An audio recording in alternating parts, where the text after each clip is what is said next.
बिस्मिल्लाहिर्रहमानिर्रहीम। अस्सलाम वालेकुम। ये आज हमारा पावर मिलेट का तीसरा ट्यूटोरियल है। इसके अंदर हम इन चीज़ों को डिस्कस करेंगे। Importing model, orientation, block creation, offset area clearance जो कि रफिंग स्ट्रेटजीज़ है, लीड्स एंड लिंक को कंट्रोल कैसे करना है, रैम्पिंग है, रेस्ट मशीनिंग है और उसके बाद बाउंड्री क्रिएशन है। तो चलें स्टार्ट करते हैं। सबसे पहले मैं मॉडल को इंपोर्ट करूँगा। यहाँ पे एग्जांपल्स के अंदर हमारा कॉलिंग के नाम से एक मॉडल पड़ा है, इसको मैं ओपन कर रहा हूँ। तो इस तरह आपने इसको ओपन कर लिया। इसके बाद अगला जो हमारा है वो है ओरिएंटेशन। ओरिएंटेशन क्यों ज़रूरी है, इसमें आप देखें कि जो हमारा वर्क प्लेन है वो वर्क पीस के बिल्कुल सेंटर में नहीं पड़ा हुआ, और मैं ये चाहता हूँ कि इसको मैं सेंटर में लेकर आऊँ। और इसी तरह यहाँ पे देखें, ये हमारा वर्क प्लेन जो है वो इस वर्क पीस के बिल्कुल टॉप पे नहीं है, नीचे है। तो मैं वर्क प्लेन को एक तो सेंटर में लाना चाहता हूँ, दूसरा बिल्कुल टॉप के ऊपर लेकर आना चाहता हूँ।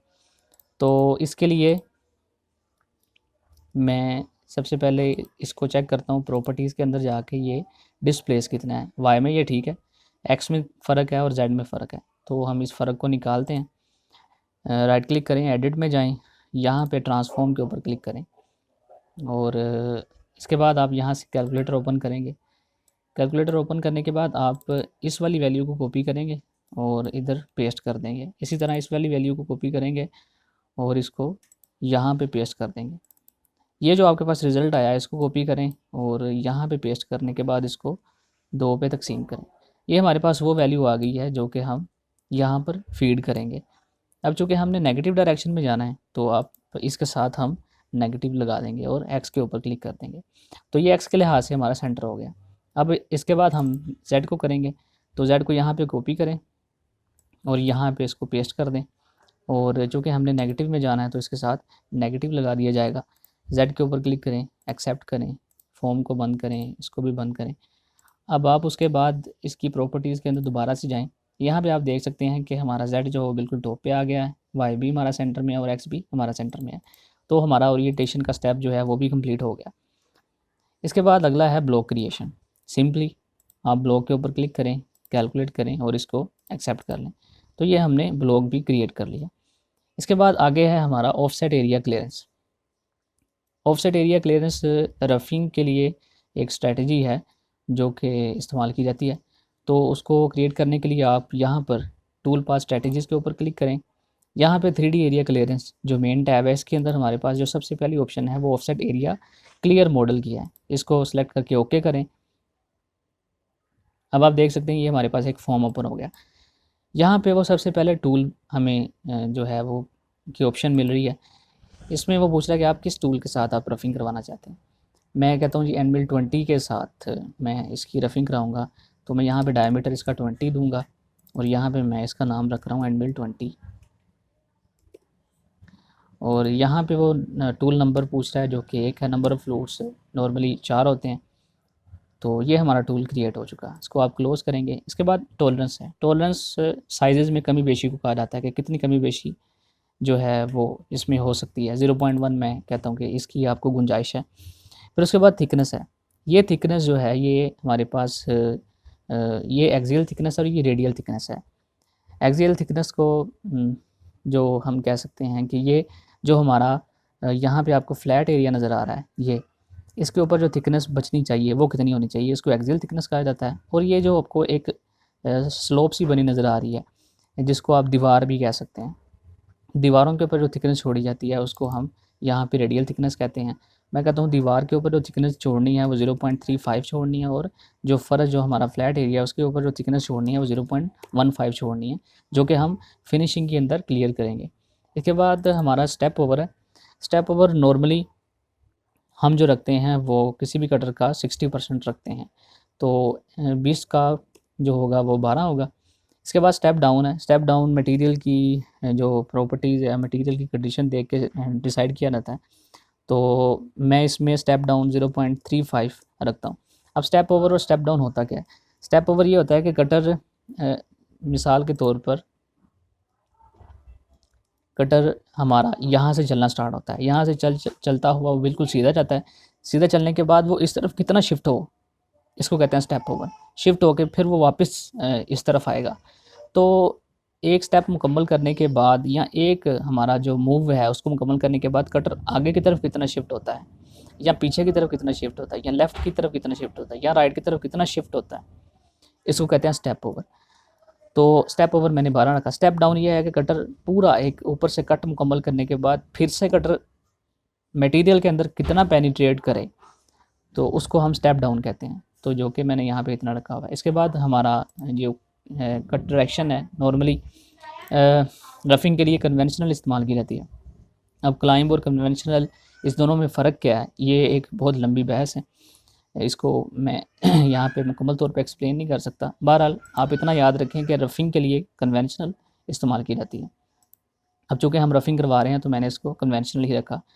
अब बाउंड्री इसको मैं अभी डिस्कस करता हूँ। इसके बाद यहाँ पे टूल पाथ का नेम है, मैं इसको 1 एंड मिल 20 के नाम से रख देता हूँ। यहाँ पे है अप्रोच आउटसाइड, और यहाँ पे देखें अलाउ टूल आउटसाइड ब्लॉक। इसमें ये कह रहा है कि आप टूल को अलाउ करें कि वो कटिंग करते हुए ब्लॉक के बाहर से भी आ सके।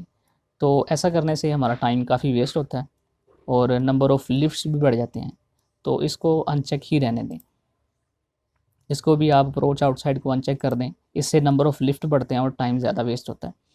इसके बाद है हाई स्पीड मशीनिंग इस्तेमाल की जाती है जहाँ पर कटर हमारा टर्न ले रहा होता है। तो हम चाहते हैं कि वहाँ पे हल्का सा एक रेडियस आ जाए ताकि कटर जो है वो बिल्कुल स्मूथ तरीके से टर्न ले सके। तो ये हाई प्रोफाइल मशीनिंग जो है प्रोफाइल स्मूथिंग उसके लिए इस्तेमाल किया जाता है। तो अगर रेस्ट मशीनिंग भी मैं अभी आपको बता देता हूँ। बहरहाल हम रफिंग के लिए हमारी जो चीज़ें रिक्वायर थी वो हमने मुकम्मल कर ली हैं। अब मैं इसको अप्लाई करता हूँ।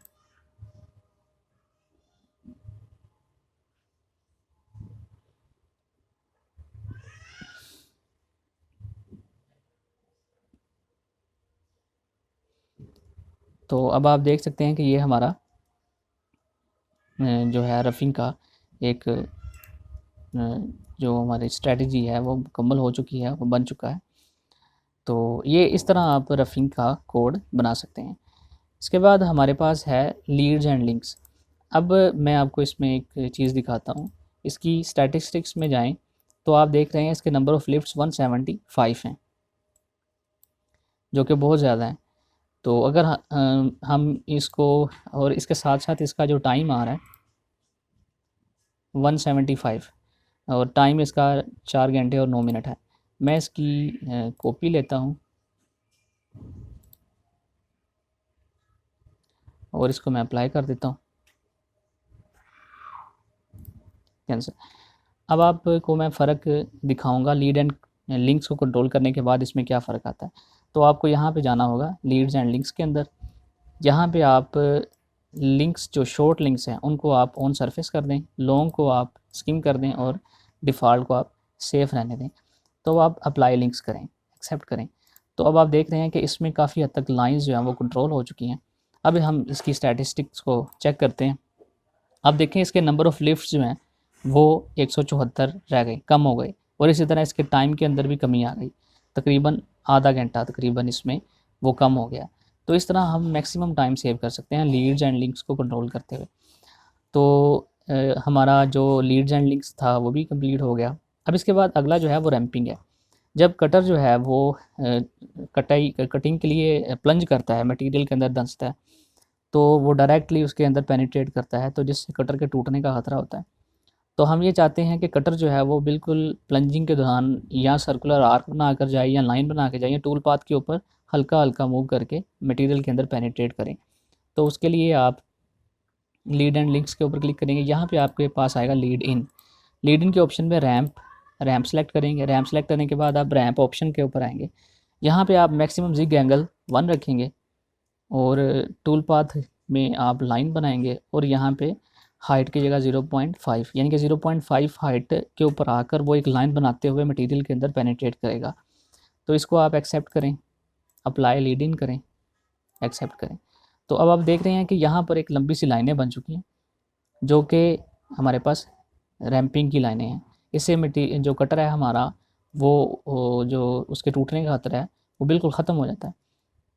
तो इस तरह हम अपने कटर को भी सेव रख सकते हैं। तो ये है रैंपिंग का पर्पज़। इसके बाद हमारे पास है रेस्ट मशीनिंग। अब आप देख रहे हैं कि रफिंग के अंदर हमारे पास ये जो अंदर वाली जगह है, यहाँ पे एंड मिल 20 जो है वो नहीं जा सकता। तो बजाय इसके कि हम फिर से दोबारा एक नया कोड बनाएं जो कि सारे के ऊपर चले और इस एरिया को भी कवर करे, हम सिर्फ और सिर्फ इतने ही एरिया के ऊपर एक रफिंग का कोड बना सकते हैं। तो उसको बनाने के लिए मैं इसके ऊपर जाऊंगा, सेटिंग के ऊपर क्लिक करूंगा, यहाँ से मैं इसकी कॉपी ले लेता हूँ।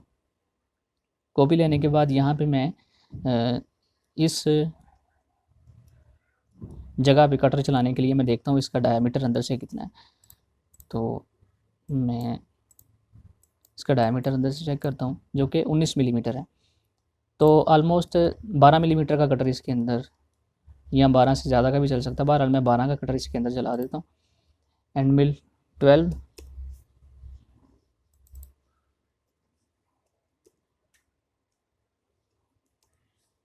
ये मेरे पास टूल नंबर 2 है। नंबर ऑफ़ फ्लूट्स इसके 4 हैं। ये सारी की सारी चीज़ें ऐसे ही रहेंगी। यहाँ पे मैं रेस्ट मशीनिंग करवा रहा हूँ। अब रेफरेंस के लिए मैं कहता हूँ कि जो टूल पाथ है हमारे पास 1 एंड मिल 20/2, इसको रेफरेंस के लिए यहाँ पे इसने जो मटेरियल छोड़ा है आपने उसको रिमूव करना है।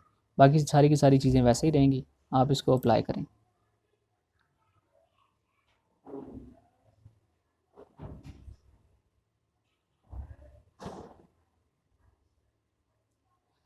तो अब आप देख सकते हैं कि बाकी एरिया के ऊपर वो कटर नहीं चल रहा, सिर्फ़ और सिर्फ उतने हिस्से के ऊपर चल रहा है जहाँ पे एंड मिल 20 का नहीं था चला। तो इस तरह आप रेस्ट मशीनिंग भी करवा सकते हैं किसी भी जगह के ऊपर। तो रेस्ट मशीनिंग से टाइम भी सेव होता है। इसमें इसमें आप इसके लीड एंड लिंक को कंट्रोल करेंगे तो इसका टाइम भी शोर के कम होगा। Lead and links on surface, इसको करें स्किम, अप्लाई, एक्सेप्ट। तो इस तरह इसका टाइम भी कम हो गया और इसके लिंक्स जो बहुत ज़्यादा थे वो भी मिनिमाइज़ हो गए। तो इस तरह आप रेस्ट मशीनिंग भी करवा सकते हैं। आगे है बाउंड्री क्रिएशन। अब बाउंड्री क्रिएशन मैं ये चाहता हूँ कि पूरे के पूरे वर्कपीस के ऊपर मेरा जो है वो टूल पाथ क्रिएट ना हो, वो सिर्फ और सिर्फ अंदर ये जो पॉकेट है इसके अंदर टूल चले। तो उसके लिए मैं बाउंड्री का इस्तेमाल करता हूँ।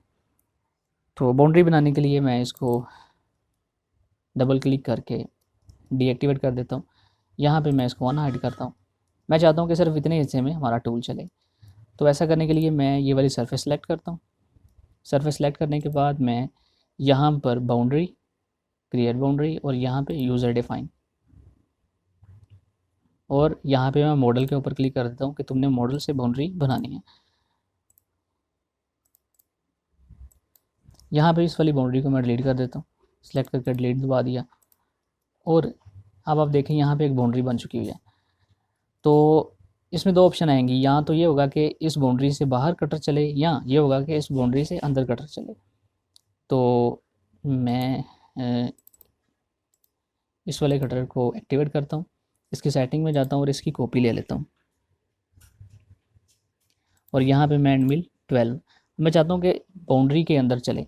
तो यहाँ पे आपको बाउंड्री की ऑप्शन नज़र आ रही है।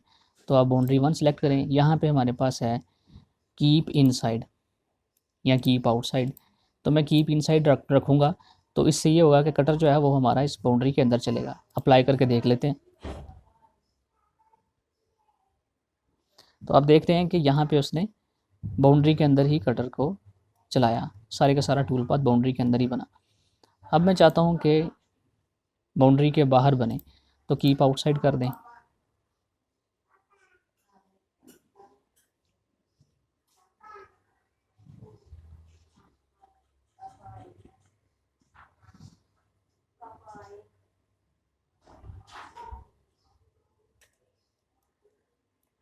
तो ऐसा करने से जो है वो कीप आउटसाइड करने से कटर जो है वो बाउंड्री के अंदर नहीं गया, बाहर चला गया। इसमें मैं एक चीज़ मेरे से मिस्टेक हुई है, वो ये है कि इसका मैंने स्टेप ओवर 12 ही रखा, हालांकि 12 के कटर का स्टेप ओवर 8 होता है। तो इस तरह आप कटर के स्टेप ओवर को भी ईज़िली चेंज कर सकते हैं एडिट करके।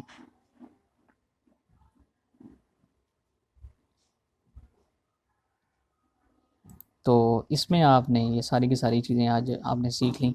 रफिंग की स्ट्रेटजी किस तरह बनाते हैं, फिर उसके बाद orientation, block creation, offset area clearance जो है वो कैसे बनाते हैं, लीड एंड लिंक्स को कैसे कंट्रोल करते हैं। तो ये सारी की सारी चीज़ें आपने आज सीखी। तो इसमें ये जो हमने बनाया, इसको हम एनिमेट करके भी देख सकते हैं। इसको देखने के लिए आप इसके ऊपर सिमुलेशन फ्रॉम स्टार्ट के ऊपर क्लिक करें और यहाँ पे व्यू मिल के ऊपर क्लिक करें और यहाँ पे हमारे पास प्लेन शेड आएगा, इसके ऊपर क्लिक करें और यहाँ पे इसको स्टार्ट कर दें। तो इस तरह हम इसकी एनिमेशन को भी देख सकते हैं। चूँकि ये बहुत ज़्यादा टाइम लेगी, मैं इसको सारे को नहीं दिखा सकता, लेकिन बहरहाल आप एनिमेशन इस तरीके से आप इसकी देख सकते हैं। एंड सेशन यहाँ से आप करेंगे तो ये एंड सेशन हो जाएगा।